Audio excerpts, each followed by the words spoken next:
اللہ نے آدم کو بنایا اور حوا کو ساتھ بیوی بنایا، اولاد بعد میں دی۔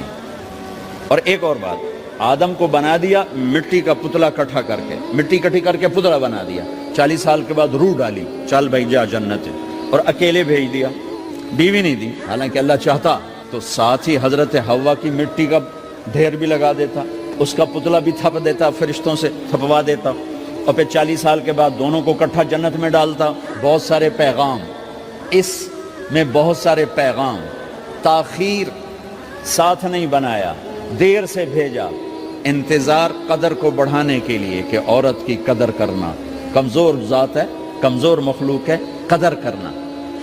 دوسرا، پہلے دن پتلا نہیں بنایا کہ ننگا پڑا ہو، عورت کا پتلا ننگا ہو، مٹی کا ہو، پتھر کا ہو، تو اس میں کیا کشش؟ تو ان مرد کے لیے کشش کوئی نہیں، تو فرشتوں کو کیا کشش تھی؟ پہلے دن سے عورت کو پردے میں بنایا، بے پرد نہیں کیا، بے پرد نہیں کیا، اس کا پتلا نہیں بنایا، اسے ننگا نہیں چھوڑا،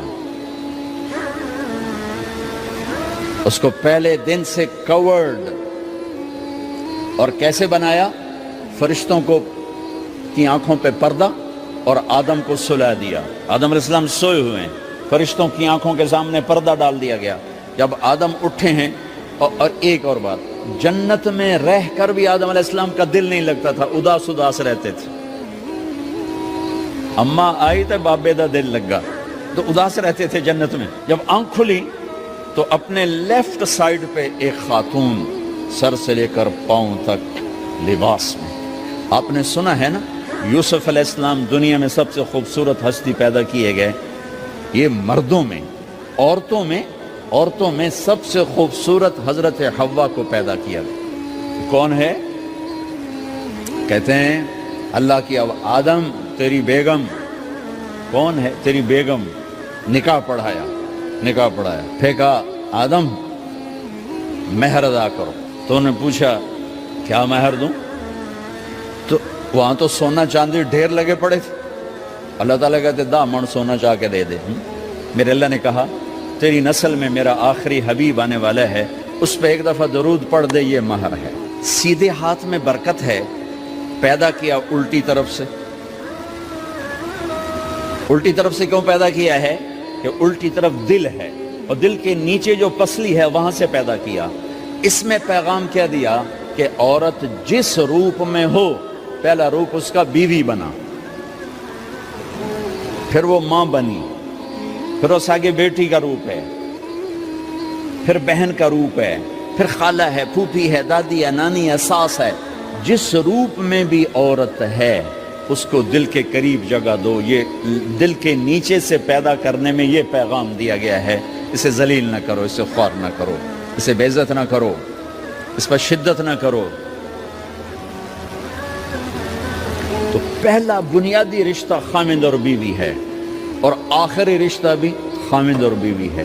لیکن اس وقت ہمارے معاشرے میں خامند سے زیادہ اس کے ماں باپ حق جتلاتے ہیں، خامند سے زیادہ اس کی بہنیں حق جلاتی ہیں، خامند سے زیادہ اس کے رشتہ دار حق جتلاتے ہیں، اور جھوٹی سچی شکایتیں لگا کر بیوی سے متنفر کرتے ہیں، اور کہیں بیوی کو خامند سے متنفر کرتے ہیں، آپس میں لڑائی لڑا کے پھر خوش ہوتے ہیں۔ میرے نبی سے پوچھا جائے یا رسول اللہ آپ کو سب سے زیادہ کس سے پیار ہے؟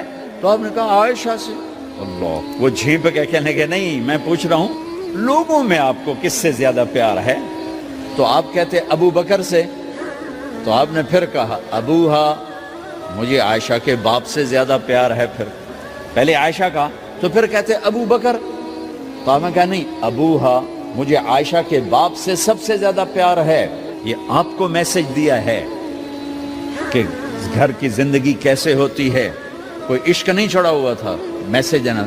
ہم عائشہ چھوٹی عمر کی تھیں، ان کو آٹا گوندھ کے دیتے تھے، آٹا گوندھ کے دیتے تھے، پھر جب ان کو آٹا گوندھنا آ گیا پھر چھوڑ دیا، پھر ان کو سامنے بٹھا کر لقمے بنا کے کھلاتے تھے۔ پھر ہم عائشہ رضی اللہ تعالیٰ عنہ کوئی گوشت کا ٹکڑا، وہاں بڑے بڑے گوشت کے ٹکڑے پکائے جاتے تھے، تو کوئی گوشت کا ٹکڑا اٹھایا اور ایسے 2-4 جگہ سے نوچا اور پھر رکھ دیا، سارا کھایا نہیں جاتا تھا، تو اللہ کے نبی اسی کو اٹھاتے اور حضرت عائشہ کو دکھا کر جہاں سے حضرت عائشہ نے نوچا ہوتا تھا وہاں سے یوں کاٹ کے دکھاتے تھے. پھر حضرت عائشہ رضی اللہ تعالیٰ نے گلاس اٹھایا پانی پینے کے لیے, جہاں ہونٹ لگائے پہ گلاس رکھ دیا. بڑے بڑے گلاس ہوتے تھے تو حضرت ہمارے نبی اٹھاتے تھے, جہاں عائشہ کے ہونٹ لگے ہوتے تھے وہاں ہونٹ لگا کے پانی پیتے تھے. یہ آپ کو سکھانے کے لیے ہے. اپنے گھر والوں کے ساتھ بیٹھ کے کھانا کھاتے.